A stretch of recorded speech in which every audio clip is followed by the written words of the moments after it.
Jerry Seinfeld's 2007 magnum opus B-movie offers poignant commentary on the film industry, the honey industry, the artificial boundaries we put up between ourselves and those around us, as well as the true meaning of friendship, romance, and following your dreams. The fact that so few people recognize this gem for the masterpiece that it is, and for its contribution to the arts, is truly a national embarrassment. Barry Benson is a young bee faced with an impossible decision.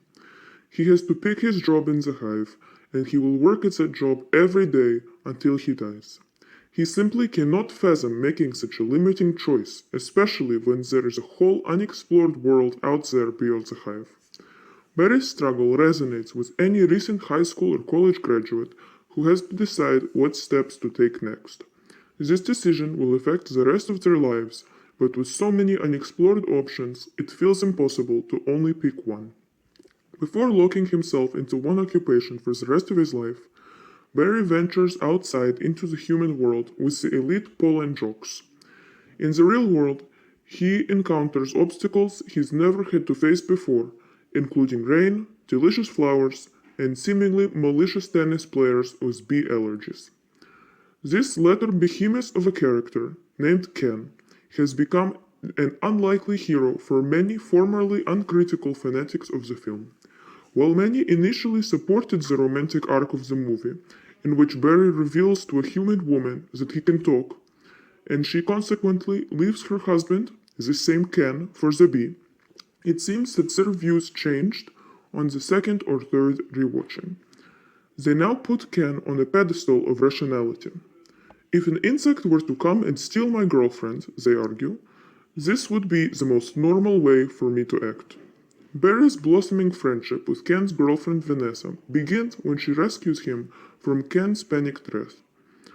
Barry returns to thank her and accidentally lets it slip that not only can he talk, but he also harbors an acute appreciation for classical music. The match truly seems to be made in heaven when it is further revealed that Vanessa works in a flower shop, and bees, as we know, love flowers. But the partnership is tragically cut short when Barry accompanies Vanessa on a shopping trip and discovers the crime against all bees that is the mass sale of honey to humans. In an especially cruel twist of fate, some of the honey is even packaged in a bear-shaped bottle, with no sensitivity to Bear's routine terrorization of the bee community. Barry launches a long overdue investigation, following a delivery truck through an onslaught of traffic until he discovers a bee farm. Adding to the horror of bees being caged away from their natural hives, Barry discovers that the bee farmers are gassing them while they steal the honey they have worked so hard to produce.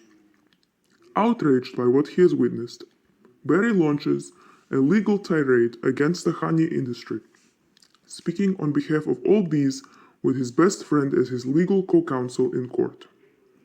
Arguments are heard from a particularly insidious lawyer who tries to paint all bees as violent, and Barry's partner stalls for time by teaching jury members some delightful origami tricks. Unsurprisingly, Barry wins the lawsuit, and all of the honey that was previously available for human consumption is returned to its rightful owners, the bees. If only this would solve all of Barry's problems, along with those of the humans and the bees. As it turns out, winning the battle for justice has only made matters worse for absolutely everyone on the entire planet. Let's start with the bees.